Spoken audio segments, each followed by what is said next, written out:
Hey YouTube, how you doing today? It's Prometheus 13. Came to talk a little One Piece, as usual, and straight to business.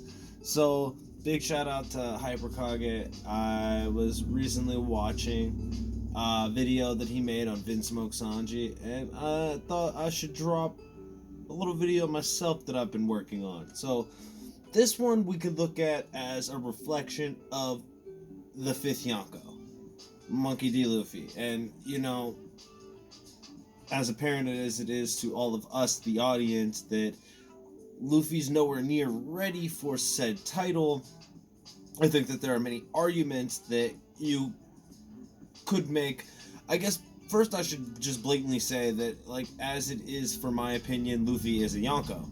Right now, as it speaks, he is on the same level as far as status goes. This is a Yonko versus Yonko feud. This is his first one since Big News Morgan obviously dubbed him the fifth Yonko. Now, I mean, obviously, I think that the Yonko have been misrepresented, not by Oda, but with our own imagination. I think that the misrepresentation, the what people call big mom disrespect, actually isn't disrespect whatsoever. I think it's a very clever way that Oda has used, well, at least this is how I've always felt, to show you what it truly means to be a Yonko. Because now, on paper, what it means to be a Yonko would be exactly as Capone already said displayed. Do you know what true power means? Do you know what it is, when someone says something, for that to be set in stone? Now, with that being said, all of the things that could be represented that you could argue is Big Mom just being shit on. Just all around being completely, misrepresented, her actual, spot as Yonko being questioned. That is the point of the story, of showing you that is why Yonko are wholeheartedly something that is seen upon and viewed by the public. Now, I'm trying to pick my words very, very carefully here, but essentially what I'm saying is that if you were to walk up to any one of those Yonko and say, "Hey, what are you?" I don't actually think that, "Oh, I'm a goddamn Yonko. I'm a motherfucking Yonko." I don't think either one of those would be the things that they would say. I don't think that they would say, "Oh, it's an emperor of a sea." Now, yes, they definitely understand the point of weight that their name, that their flag, that a pirate flag waving over any territory means. However, the point in perception of what a Yonko is comes not just from the reader, but the perception of all of those people outside of the Yonko and their crew. With that being said, Luffy fits all of the parameters to actually be considered a Yonko right now. And I say that because of the Big Mom disrespect, the misrepresentation of the Yonkos. Like, that is an exact example of why Luffy should be taken seriously as the fifth emperor. Now, with that being said, we obviously understand that Luffy has a bit of plot armor on, it's nothing that you can't make these kinds of arguments without addressing the fact that, like, whether you like it, whether I like it, as far as Oda's writing, as of right now, in this conflict in Wano, it is Luffy as a Yonko challenging other Yonko. This confrontation will solidify. I mean, you have all the other theorists pretty much telling you this exact same thing, because every last one of them says, yeah, after Wano, we'll see him as the fifth Yonko. You know what I mean? Then he'll have the cloud, and it's like, well, plot armor. Like, why split the hairs now? I'm just gonna say he's a Yonko now, as opposed to later.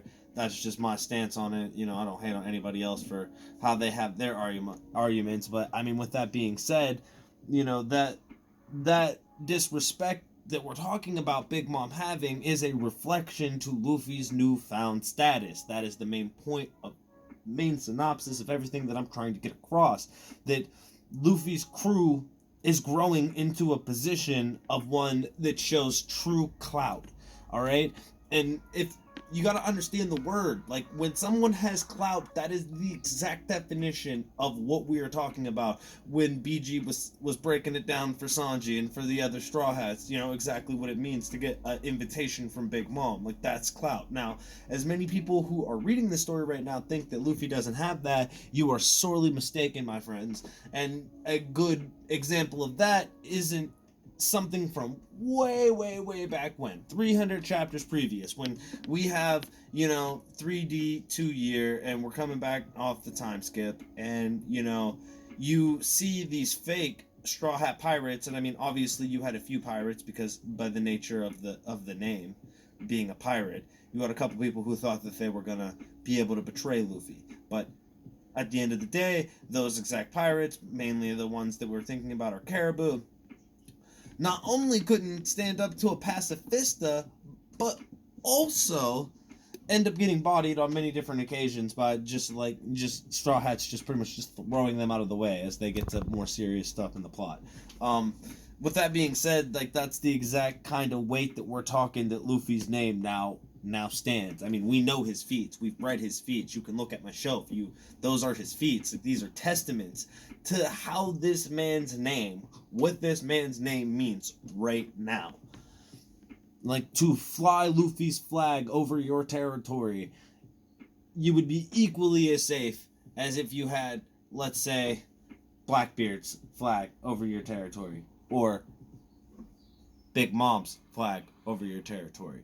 That pretty much being said, you know, Luffy, and after this war, you know, as I said, this being his first feat as the 5th Emperor, being his feat of challenging the 2 oldest emperors. Oh, it's just, it's beautiful poetry, man. It's like Oda does stuff that just gives you goosebumps. He really does. But not to get on the topic of ranting, because we can talk about how great Oda is at what he does. Let's go straight into it. Luffy's crew is what will be the main factor, the main point at what gives him the true Yonko clout. Okay? Now, with that being said, Luffy's top 3, Zoro, Jinbei, Sanji. Alright? Whatever new Straw Hat may come in, that's topics for a whole nother video. A video I don't even really want to make. If we're being completely honest. Everyone's talking about what the new Straw Hat is. You know, if there is a new Straw Hat, I'll make the video when that Straw Hat in the story becomes a Straw Hat. Because you know, obviously I would love to see any person who's been called a Straw Hat along the way, you know, and I'm happy that we have a Grand Fleet now that, you know, people can, you know, they pretty much, it's like signing up for the reserves. It's just like, yo, take this Dendemushi, we'll be calling you. You know, it's just like, I'm a fan of, you know, of comic books, so like I love that like that little nod to, you know, there will be more, you'll be seeing us again. So, you know, obviously I'm so happy about having a Grand Fleet, but the Grand Fleet is the main thing that gives that title, that Yonko title, its true weight. Because like Luffy's soldiers, it's like looking at those cover pages like from way back when. I don't know, like I made a couple videos and I don't think I've really truthfully ever freaked out on camera as hard as I did when I watched this beautiful moron, this beautiful moronic idiot that is Bartolomeo burn Shanks's flag right over a town. And if you are curious at what I'm talking about, if you're like, oh, I don't remember that particular cover story, I don't blame you. They throw it at you when you're in the thick of it. We are in some shit, and they just, this is the cover page. Up here's Bartolomeo. He's burning a flag. Oh, is that red-haired Shanks's flag? That is red-haired Shanks's flag. What does that mean? That means that Oda's a genius at what he does, man. I mean, just the parallels alone can be made into another video with, you know, Ace's fight against the Vice Admiral, you know, that he wins, and then as he's sailing through Fishman Island, you know, he sees Whitebeard's flag and he burns it. He burns the bitch for the exact same reason that Bartolomeo pretty much is burning red-haired Shanks's flag. Now, again, it's insane. Like, I freaked out. Like, when I read this, like I said, if you missed it, it's okay, because I missed it the first time. I'm a big believer that the cover stories are necessary. They need to be paid attention to. And I was just, again, we were in the thick of it. It was Big Mom. We were in Whole Cake Island. I don't care if you didn't like Whole Cake Island. If you were a weekly reader, you were at the edge of your seat the entire time. It was the same scenarios we're in right now. What can Luffy do? How can this plot armor pull us through to an end result, an end scenario? And with that being said, Bartolomeo burning red-haired Shanks' flag is a great parallel to Ace burning Whitebeard's flag, but it means more because of where Luffy's at. Because now this is a member of the Straw Hat Grand Fleet, okay? The 5th Emperor of the Seas Grand Fleet burning another Yonko's flag.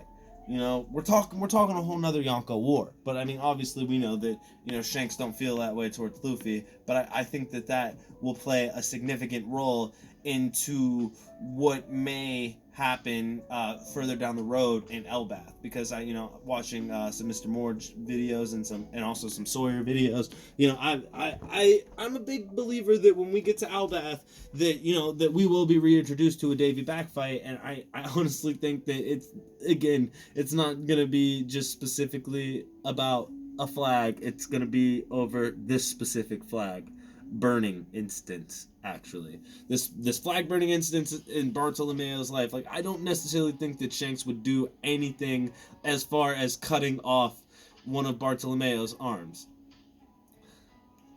However, I am not gonna say that Shanks will not nap these motherfuckers up and drag them to Elbath, and that's how Luffy ends up going through this Davy Back fight, because he gets under it. He's like, oh well, Barty's a good guy, but I love Shanks. So I guess you're on your own, Barty. I don't see it being like a thing like that. Bartolomeo, as much as he is a goofball, like Luffy, is not at all. He's not as moronic as the simple nature lets people think he is. Luffy's actually a genius. In my own personal opinion, Luffy is a genius. Now, with that being said, you look at Zoro, Jinbei, and Sanji. What do you have? You have Zoro being the greatest swordsman, and I believe by the end of the story, a true sword master. Jinbei being a fisherman karate master. And Sanji rounding it up neatly with what I would like to call a hockey supreme master. Or a supreme hockey master. However, working title. And essentially that just means that hockey that Sanji is most adept at using is a little bit of all three. And I think that goes a lot into, and this is why I shouted out to Hyperkage, the actual implications of what Judge Vinsmoke viewed as the botched attempts to alter the man's DNA. Now, with that being said, I doubt that you could call it a failure just from the beatings that we've seen Sanji take. Like, Sanji has taken throughout the series a number of beatings, not to mention a number of Nami happy punches that just had to have did some serious damage to skeletal structure. But with that being said, I definitely think that those gene implants, that gene augmentation actually did set in quite nicely, to the point of where it made Sanji exceptionally resilient. To the factor, actually, that when Sanji was trained properly, when he actually went under the tutelage of Zeph and he was able to master his mind, as opposed to trying to force control over his body, he was able to understand the nature of hockey. And this gets into, all of the videos that have been coming out on Rio recently, because that is the true nature of it, isn't it? The essence of breathing, the essence of everything breathes, even it not with like the breath of lungs, of taking O2 in and letting CO2 out. That's just how humans breathe, but all things breathe. And through that understanding, you can gain a greater mastery of hockey. And I mean, that's shown consistently. I think that as it was pointed out by Ragnar, was awesome videos. If you have never watched any Ragnar videos, you need to stop. I don't even care if you stop mine right now and go and you go ahead and you check out Vinland D. Ragnar. With that being said, the Haki flow essence, the fact that there was a large portion of Haki wasted in its normal physical application, I think that as you go to certain islands, you see that the people just naturally have an understanding of each kind of Haki. Now what Ragnar was hinting at was that there may be a Conqueror's Island, an island where they have a natural understanding of Conqueror's Haki. But I think that it's where I do agree with what he's saying. I think that we can also kind of theorize that the natural understanding of what it truly means to be a king, and the difference between what it truly means to be a king and what it means to truly be a master. How does one master being a king? You know, that's the true question to ask oneself to get to the true understanding of the full nature of advanced Conqueror's Haki. Now, that's a whole nother video in itself. I'm going to stay more to the point that the supreme nature of Sanji's Haki understanding goes for not just his future sight, his ability to not just see, perceive things outside of the normal scope of perception, but also his abnormally strong armament, even when he doesn't show the black coating. I think that we are going to see a subtle example. I'm sorry I'm talking so slow. It's just I'm trying to pick my words very closely from just some different material that I've pulled apart. So essentially what we're going to see is the true implementation. I just invented a word. The true implementation of Haki. And essentially that to say that there are three forms, there are armament, there's observation, and there's the Conqueror's Haki, that truthfully a true master, a true king understands that there is no three different kinds of Haki. It's all just a form of energy that can be manipulated in three different ways. And in those three basic understandings, those three basic ways of breaking it down, like you would teach a child in preschool, that there's a way that advanced Haki control is like college level. It's like that stuff that you get when you're the dude teaching college level, or the woman teaching college level, whatever it may be. The mind is actually what makes the difference in how strong and how versatile one's Haki is. And I think that that's proven perfectly with Sanji, because as much as his father thought that he was a failed experiment, truthfully, he embodied the greatest portions of all of the strengths of his lineage, not only through having a full spectrum of genetic modification that actually enforced a stronger host, a stronger body that allowed him, unfortunately, through Buddhism, and I only say unfortunately because he was a little kid being treated horribly, but as it is through Buddhism, through suffering, was able to strengthen his soul to a specific degree, so that once he mastered his mind, he could let the other forms of Haki bloom, or just flow, as it is for terms. And with that being said, definitely, it's an A++ on the genetic modification thing. You know, it's a shame that Vinsmoke didn't realize that the emotions are actually what made Sanji stronger than all of his brothers, despite the fact that he seemed weak at a young age. He actually shows greater strength. Now, with that being said, I do think that Sanji's clash with King will result in it being a fight, if not between Zoro and Sanji, solely with Sanji and King. Why do I say this? Because of the particularity in the design of King, the ferocity that he actually proves towards the crew, and Shiryu. Now, this will be the last thing that I'll bring up. But essentially, this is how it goes. Okay, so everyone thought that Sanji was going to fight whoever, not King, and that King would actually clash with Zoro. Now, as much as I would love to see King clash with Zoro, because obviously he has a sword, with his design being related to not just Shiryu, but also Magellan,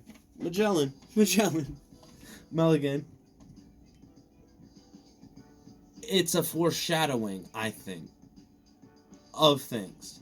Now, why do I say this? Because even though Shiryu of the Rain,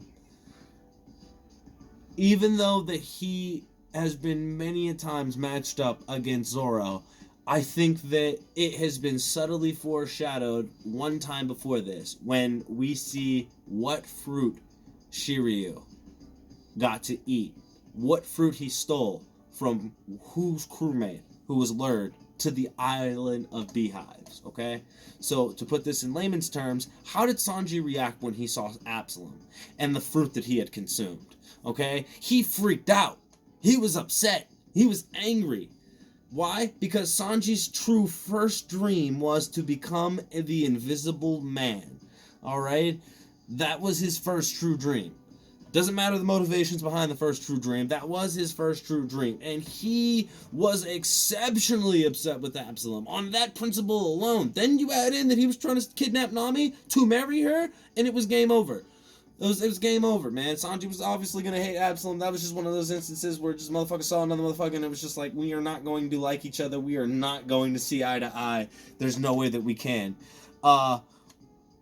With that being said, this is a subtle foreshadowing of Sanji's future encounter with Shiryu of the Rain. Why?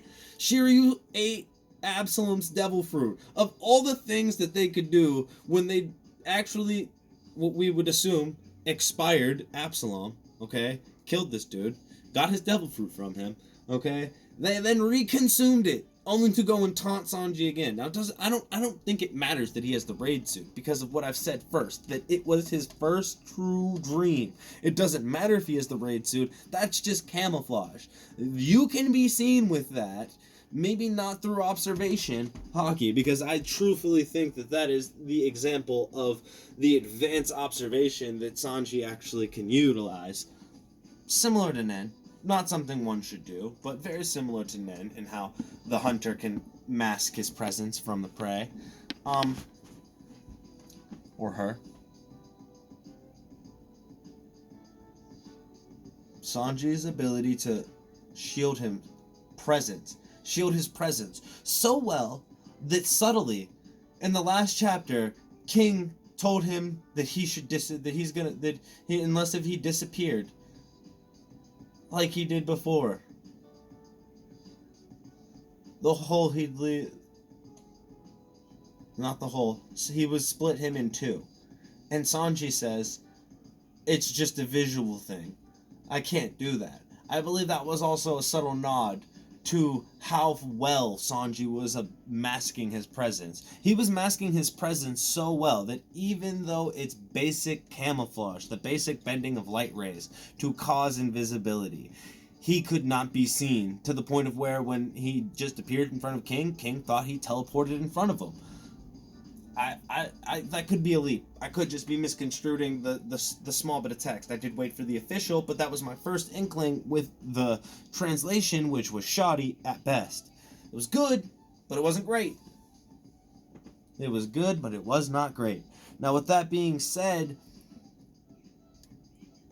the ability to turn things invisible and to become truly invisible yourself is enough of a reason for Sanji's blood to boil and for him to confront and to conflict with Shiryu the moment that he sees him. It does not matter how well of a fight Zoro and Shiryu would have. It does not matter how much Shiryu or Zoro might want to fight each other. As soon as Sanji sees that he has that ability, he's gonna want smoke.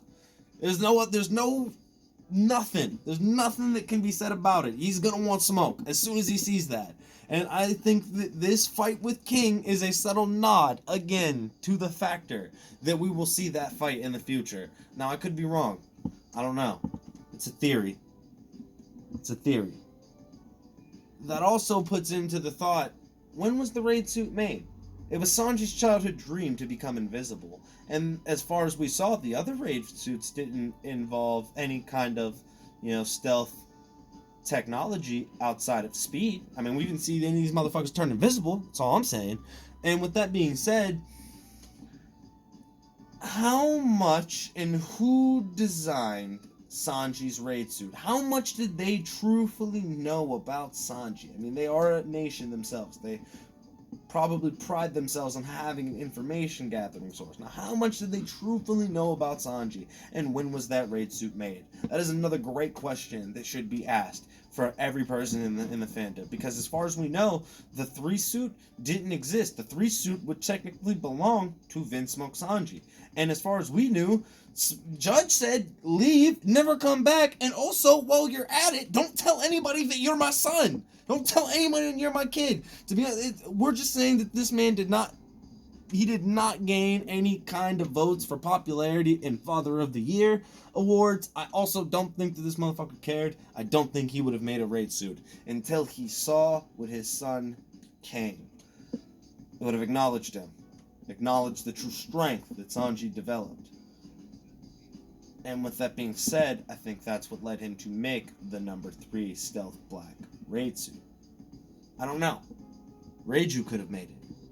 And that could be why its childhood dream was fulfilled the moment that he put the suit on. It's hard to say.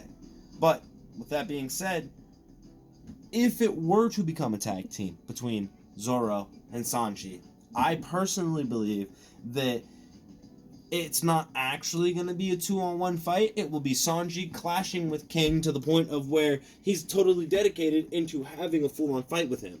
Now, what will happen? What will happen is that maybe Black Maria does some questionable stuff and that, puts all of the prostitutes at risk for Kaido and his, Beast Pirate's wrath, or, just some woman in distress, or possibly just somebody needs help anywhere. Like, the whole Sanji having a superhero suit is totally cool, because he is Captain Super Saibaho. Like, and that's cool. That's cool, man. He knows it. He knows his niche. He knows his niche, and he comes where he's needed. He is definitely Captain Super Saibaho, though. And I think a moment of Captain Super Saibaho might come up, and he's going to need to go and fight either Who's Who or Sasaki. I personally would think he would fight Who's Who, only because of the factor that Sasaki is not only a fishman, so might know some fishman karate to give a cool little match with Jinbei, but also has a sword, so he could end up fighting Zoro. It's all over the place right now, guys. I don't know. I just know I'm super excited and that all of these thoughts started spilling out, so I had to make a video about it. Now, with that being said, I definitely think we will see the Grand Fleet in here. I have no doubt. I think that was the point of the foreshadowing of seeing Bartolomeo burning said flag. Now, with as much as people want to say that, there's no communication in or out of Wano, you have to understand that some of the people who joined the Grand Fleet were not just your average people. They weren't just, your general, run-of-the-mill citizens who turned pirate. Like, these were, intelligence guys. These were soldiers, Marines, if you will. Going as far as, like, what all of them boys from Kano were doing, with Sai and the Hapasu Navy. Like, we were talking like a Marine Corps Navy, okay? Like, they have understanding of certain things, all right? And with everything that's going on in the world, we cannot rule out these motherfuckers showing up, pulling up, showing their numbers and their allegiance to Luffy. I also think that will fill out the final. That'll just put the cherry on top of everything for as far as Luffy's clout. It needs to be the point that no one wants smoke with Luffy. That needs to be the understanding. That needs to be the point that is stressed. Anytime someone sees his flag, there should be a underlined understanding: you don't fuck around here. Not while that man's flag's flying. You don't want it with it. And let's face it, man. Luffy's already done many things, and those tried and true testaments apparently I speak English so well. Those tried and true testaments to Luffy's ridiculous amount of street cred, son. Street cred. Why do I say street cred? Because he burned the world government flag. Took back one of the most wanted people in the world, in their world, and rolled out. OG status. Came back, tried to save his brother, did save his brother. Brother turned around. I don't know if people give Luffy an L or a W for that, but Luffy always has the W in my particular book for that, because he saved him. Like if if this was like, if Luffy were a bounty hunter and Ace weren't his brother, and Luffy was just like the world's greatest bounty hunter, all right, the job is set in for me to pay for me to free you from your sea-sewn cuffs. Once you're free from your sea-sewn cuffs, you're supposed to be a bad enough motherfucker that you can get yourself out of there. You turn around as we're like jetting for our ride. That's not my fault. I'm still getting paid. You get what I'm saying? That's a W for Luffy. And like Ace's death I cried. That was one of the few scenarios read in a book where I cried. Not just for the waste of a life. Life not even in this world, but not just for the waste of a life, but for the emotions that the main character was feeling. Like, Oda's the GOAT, man. Oda's the GOAT. And with that being said, the Grand Fleet also provides a network of protection, a specific amount of Luffy's force, his presence in places where, let's face it, Luffy's carefree nature might not take him too often. So, with that being said, we come out of this war, any place that flies Luffy's flag, they're good. They're Gucci. No one's messing with them. No one's messing with them. And that's what this war needs to provide. And I think that is a great reason for why the Straw Hat Grand Fleet will pull up in Wano. Mainly to tell Luffy that Bartolomeo burned one of Red-Haired Shanks' flags, and that he should probably go and save him now that he's now that he's the 5th Emperor, and they're on the same, they're on the same playing field, essentially. Like, try and go there, and they're pretty much going to think in their head, go there and muscle Shanks into giving you Bartolomeo and his crew back, or forgiving the deed or whatever. And Luffy, little they know, Luffy's gonna be like, oh, Shanks, oh, he's a good guy, oh, I'm sure it'll be okay. And realistically, we know, as far as his plot armor goes, everything will be fine. It'll be all gravy for him. It's all sunshine and rainbows down in Luffy's, down in the stars that Luffy was born under. It's pretty much all that there is to it. I mean, Brook pretty much pointed it out right there for you. So, the physical modifications on Sanji definitely make up for a large portion of what gives him his exceptionally extreme durability. I wholeheartedly believe that. With Jinbei being a master of fisherman karate, I think that we're going to see a number of techniques that involve water like we've never seen before. Which, because, I mean, obviously there's no way to make a Mizu